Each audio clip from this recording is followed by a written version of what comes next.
Question number 4th. If NC4, NC5 and NC6 are in AP, find N. ठीक है, तो यहाँ पर हमें क्या दिया हुआ है? हमें 3 टर्म दिए हुए हैं, NC4, NC5 and NC6 are in AP. तो आपने सीक्वेंस एंड सीरीज चैप्टर में पढ़ा है कि जो मिडिल टर्म होता है, यहाँ मिडिल टर्म क्या है? 1 2 3 टर्म है। तो जो मिडिल टर्म होता है वो 3 कंसेक्यूटिव टर्म्स में, अगर जो मिडिल टर्म होता है वो फर्स्ट और लास्ट के मीन के इक्वल होता है। फर्स्ट और लास्ट नहीं, फर्स्ट और थर्ड के। NC4 प्लस NC6 अपॉन 2, ठीक है, इनके मीन के ये इक्वल होता है। तो इसको हम 2NC5 is equal to NC4 plus NC6 लिख सकते हैं। ठीक है, अब ये इक्वेशन के फॉर्म में आ गया है तो अब हम इसको इजीली सॉल्व कर लेंगे।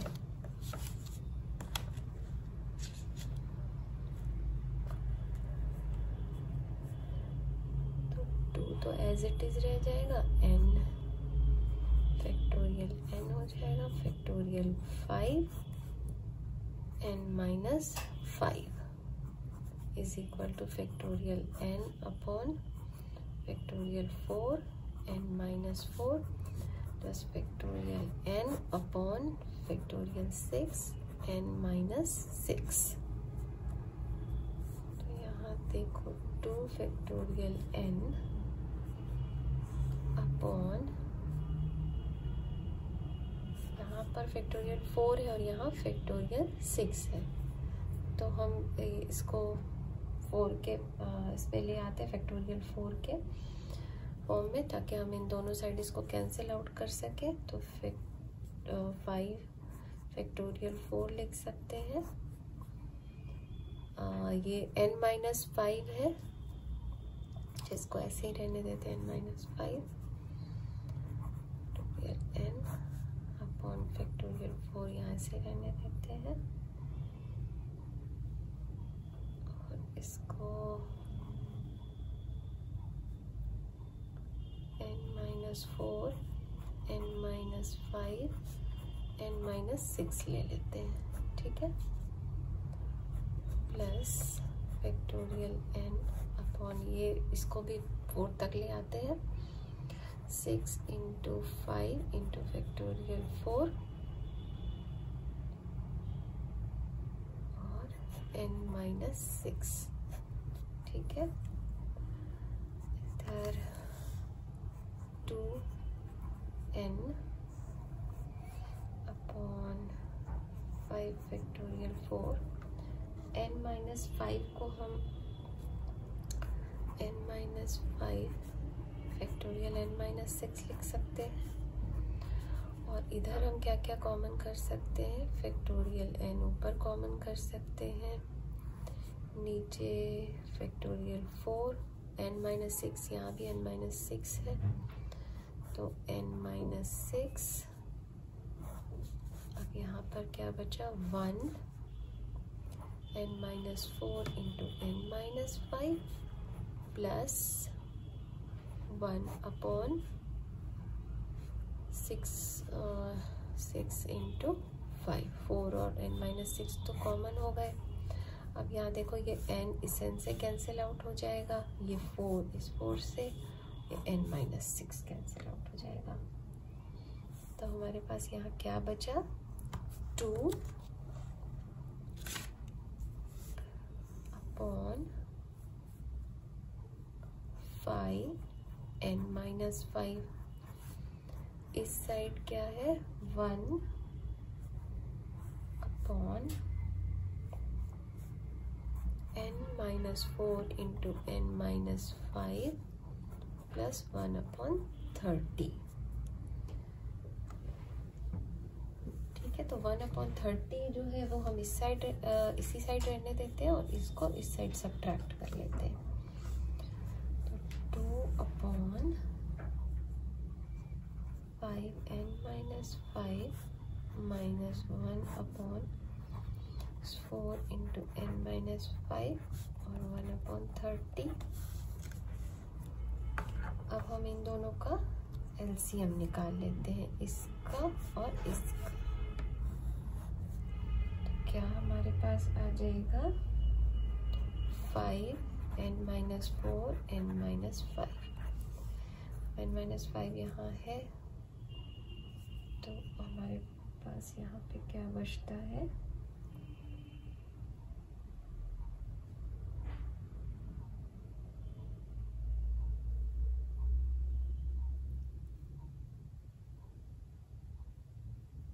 हाँ 5n-5 यहाँ पर है, तो n-2 n-4 माइनस ये दोनों हो गया, तो 5 is equal to 1/30।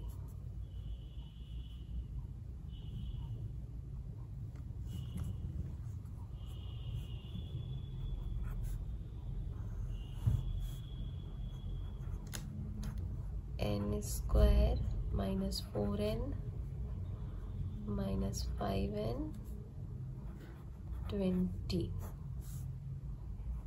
2n minus 4 2s are 8 minus 5 is equal to 1/30। तो 2n minus 13 upon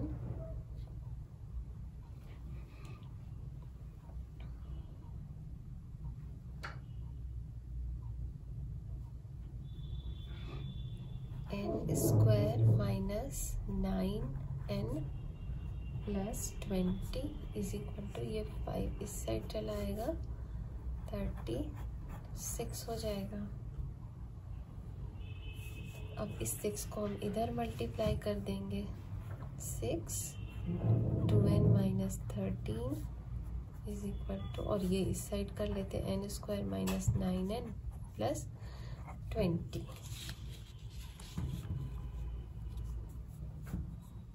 12n minus 78 is equal to n² minus 9n plus 20। अब एक साइड कर लेते हैं सबको, -9n minus 12n plus 20 plus 78 is equal to 0। तो n² minus 21n plus 98 is equal to 0। तो 98 को अब हम ऐसे फैक्टराइज इसको ऐसे फैक्टर्स लेंगे जो कि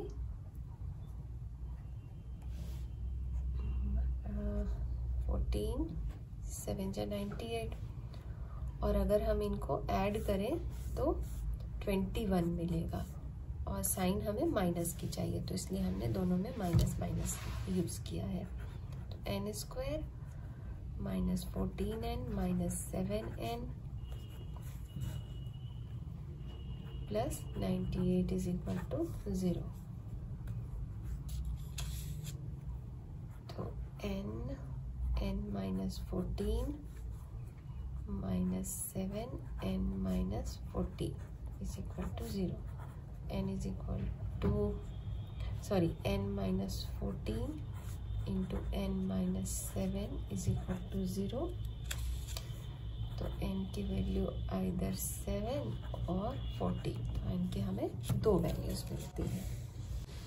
prove that NCR upon NCR minus 1 is equal to n minus r plus 1 upon r। ठीक है, तो यहाँ पर हम LHS लेते हैं।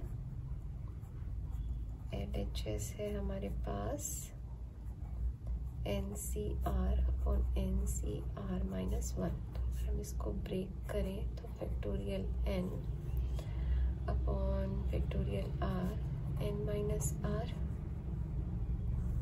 अपॉन, ये इक्वल का साइन यहाँ आ जाएगा, factorial n upon factorial r नहीं r minus 1 है, n माइनस r माइनस 1 हो जाएगा, is equal two factorial n upon factorial r n minus r into, ये डिवीजन में है, इसको अगर हम मल्टीप्लिकेशन में लाएंगे तो उसका रेसिप्रोकल हो जाएगा, r minus 1 n minus r plus 1 upon factorial n, ये वाली n इससे कैंसिल हो जाएगी,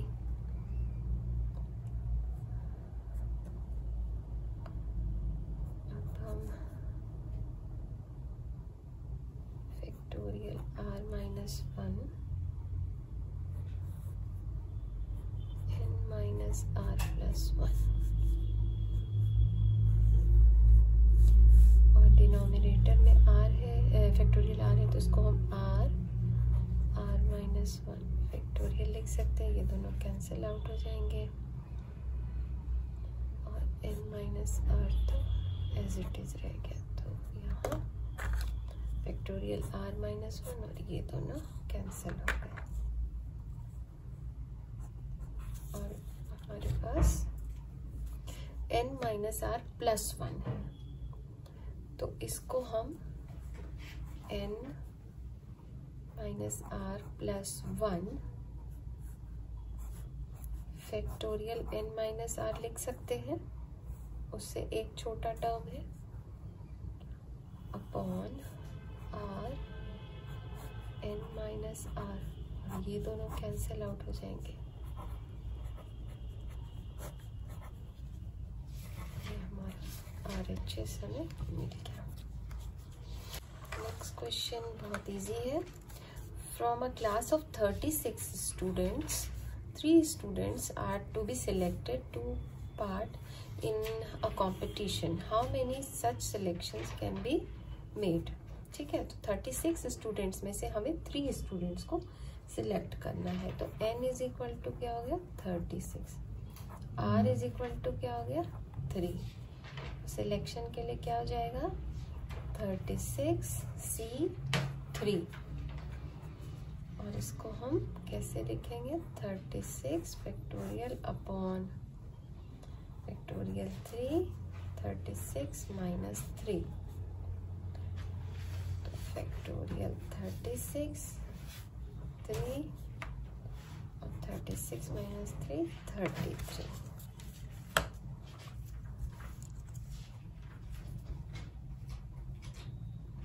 तो 36 इंटू 35 इंटू 34 टू 33, फैक्टोरियल 3 को हम ब्रेक करके 3 2 6 लिख सकते हैं, ये दोनों कैंसिल हो गए, 6 6 जब 36, तो हमें 6 इंटू 35 इंटू 34 मिला, और 7140, अगर इसको मल्टीप्लाई करेंगे तो ये हमारा आंसर आएगा। यहाँ हमें क्वेश्चन दे रखा है, a polygon has 44 diagonals, question number 7 है, अ पॉलीगन हैज 44 डायगोनल्स, एक पॉलीगन है उसके 44 डायगोनल हैं, find number of its sides, इसमें कितने साइड्स हैं ये हमें निकालना है। पॉलीगन क्या है, एक क्लोज्ड फिगर है, तो मान लो अगर हम एक रेक्टेंगल लेते हैं तो ये भी तो एक पॉलीगन ही है ना, ठीक है, तो यहाँ इसमें लेकिन 2 डायगोनल्स ही होते हैं, लेकिन ये एक ऐसा पॉलीगन है जिसमें 44 डायगोनल्स है, ठीक है, तो let the polygon has n sides and n vertices, हम मान लेते हैं कि जो पॉलीगन हमें दिया हुआ, हमें यहाँ तो पता नहीं है कि इसके कितने साइड्स और इसके कितने वर्टिसेस है, वर्टिसेस आपको पता है ना, ये पॉइंट्स होते हैं, 2 ज्वाइनिंग पॉइंट्स होते हैं, तो यहाँ हम एक कंसीडर कर लेते हैं कैसा जो पॉलीगन है उसके n साइड्स हैं और उसके वर्टिसेस भी n है, n ही वर्टिसेस क्यों होंगे, जैसे आप अगर इस रेक्टेंगल पे देखो तो इसके कितने साइड्स हैं 1 2 3 4 और वर्टिसेस कितने हैं 1 2 3 4 है ना, तो उसी तरह हमने मान लिया एक ऐसा पॉलीगन है जिसमें n साइड्स है और n वर्टिसेस हैं। By joining any two of these vertices, we obtain either a side or a diagonal of the polygon. जब भी आप किसी साइड्स को ज्वाइन करोगे, मान लो A से B को आपने ज्वाइन करा या A से D को ज्वाइन करा, तो आपको क्या एक साइड मिलती है, या आपने अगर A से C को ज्वाइन करा तो आपको एक डायगोनल मिलता है। तो जब भी किसी टू पॉइंट्स को आप आपस में ज्वाइन करोगे तो आपको आइदर या तो साइड मिलेगा या फिर डायगोनल मिलेगा। यही दो चीज़ें मिल सकती हैं, इससे ज़्यादा तो और कुछ नहीं मिल सकता। तो number of straight lines obtained by joining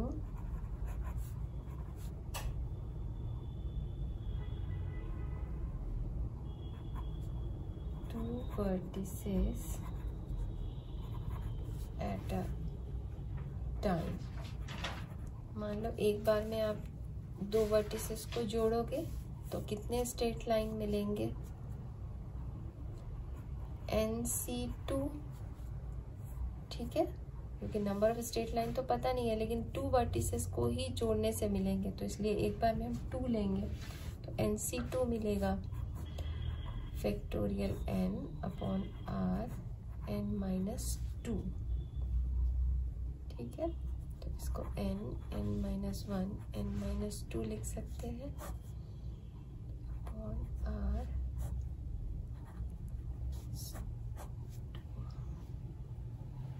sorry R नहीं, यहाँ तो ये 2 हो जाएगा ना, आर के लिए 2 है, 2 हो जाएगा is equal to n-1 upon factorial 2 को हम 2 लिख सकते हैं, जो कि 2 × 1 2 हो जाता है,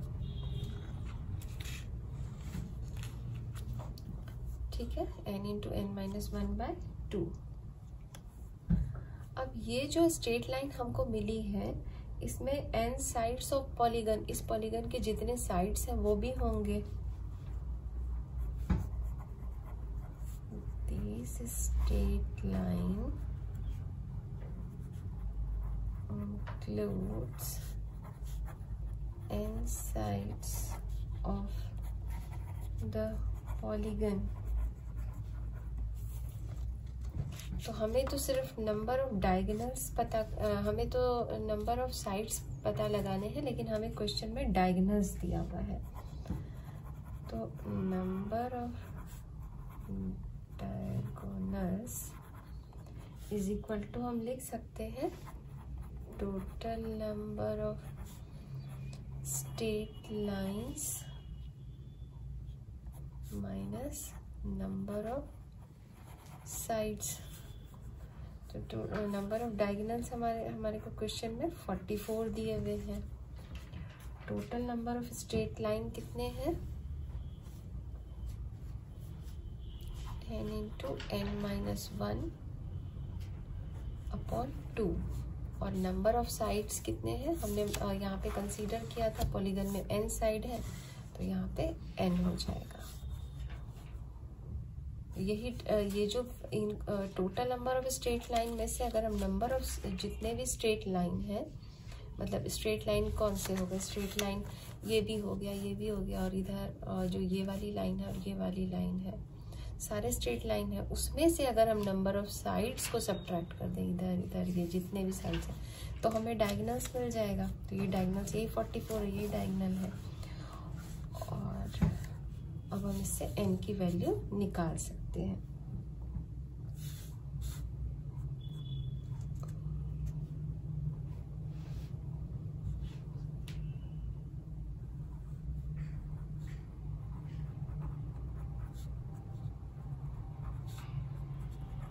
square minus n two n upon 2, इसीलिए therefore n स्क्वायर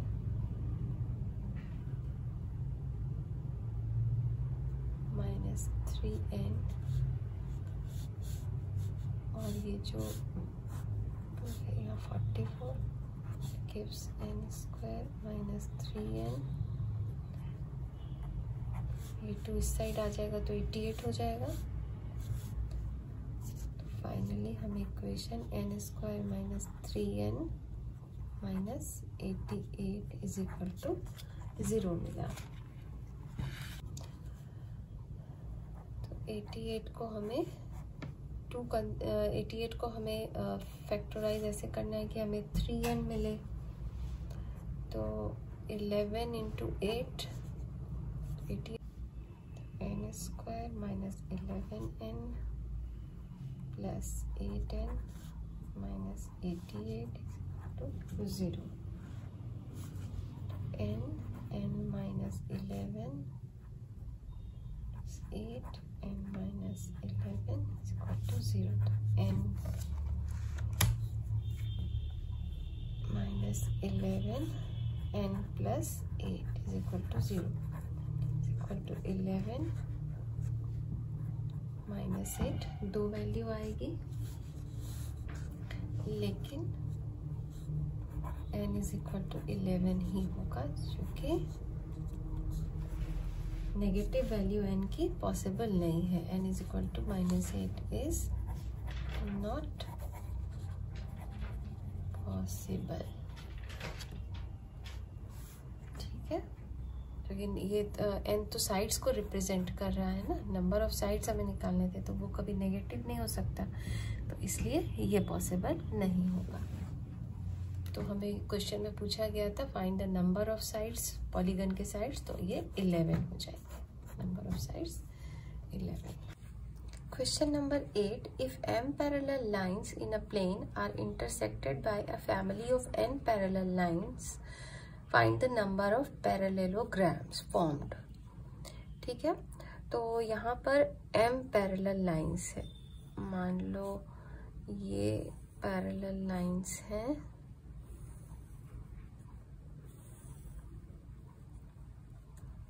ये m है, मान लो ये m1 है, ये m2 है, ये m3 है, ये m4 है। इस तरह की और भी बहुत सारी पैरेलल लाइंस होंगी। और ये एक दूसरी पैरेलल लाइन है जो n1 n है, n पैरेलल लाइन उसको इंटरसेक्ट करती है। तो मान लो ये parallel line n1, n2, n3, n4 और भी होंगी। तो इस तरह से हमें बहुत सारे पैरेललोग्राम मिलते जाते हैं। तो यहाँ पे पूछा जा रहा है कि find the number of parallelograms formed. अब देखो, एक पैरेललोग्राम को अगर हम कंसीडर करें तो इसमें जो ये वाली लाइन है ये m की है, ये वाली लाइन भी m साइड की है, और अगर इधर देखें तो ये n की है और ये भी n की है, n2 की है, ये n1 की है। तो एक पैरेललोग्राम के बनने में दो m साइड की लाइन लगी हैं और इधर दो n साइड की लाइन लगी हैं, मतलब दो साइड्स n की हैं और दो साइड्स m की हैं। ठीक है, तो यहाँ हम लिख सकते हैं कि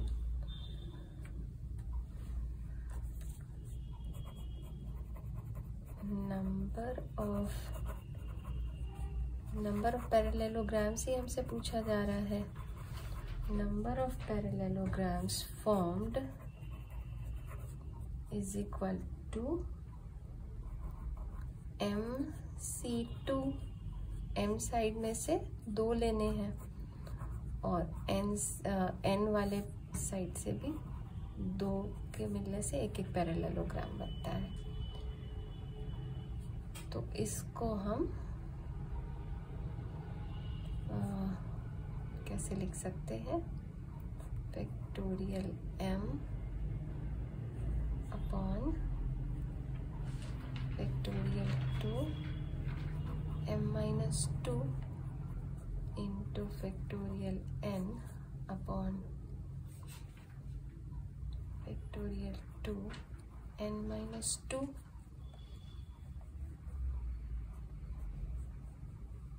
तो फैक्टोरियल m को हम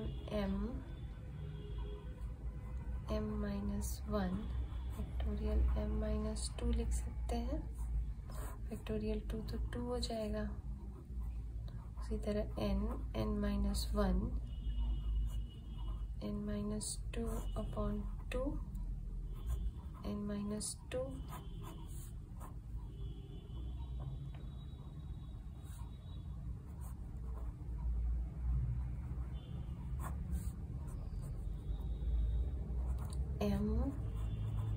m minus 1 n minus 1 upon 4, ये हमारा आंसर आ जाएगा। नेक्स्ट क्वेश्चन है, everybody in a room shakes hand with everybody else, मतलब हर कोई एक दूसरे से हाथ मिला रहा है। The total number of shakes hand is 66। जो टोटल नंबर हुए शेक्स हैंड्स के वो 66 हुए। How many people are there in the room. तो हमसे क्वेश्चन में पूछा जा रहा है कि उस रूम में कितने लोग थे। तो जब अगर एक हैंडशेक होगा तो 2 हाथ मिलेंगे तभी तो एक हैंडशेक होगा ना। तो हम कंसीडर कर लेते हैं कि let there are n people in the room, ठीक है। और जब n पीपल शेक हैंड करेंगे, when n people shakes hand, the number of shake hands is equal to NC2, और according to question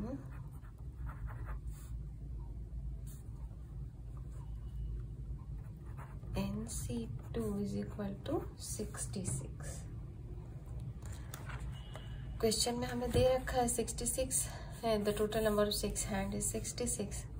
तो NC2 को हम factorial n upon 2 n minus 2 लिख सकते हैं।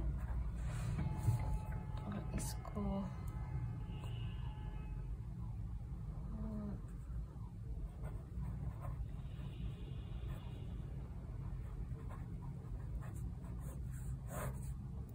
फैक्टोरियल 2 को 2 ही लिख सकते हैं। ये दोनों कैंसिल आउट हो गया, फिर 66 बचा।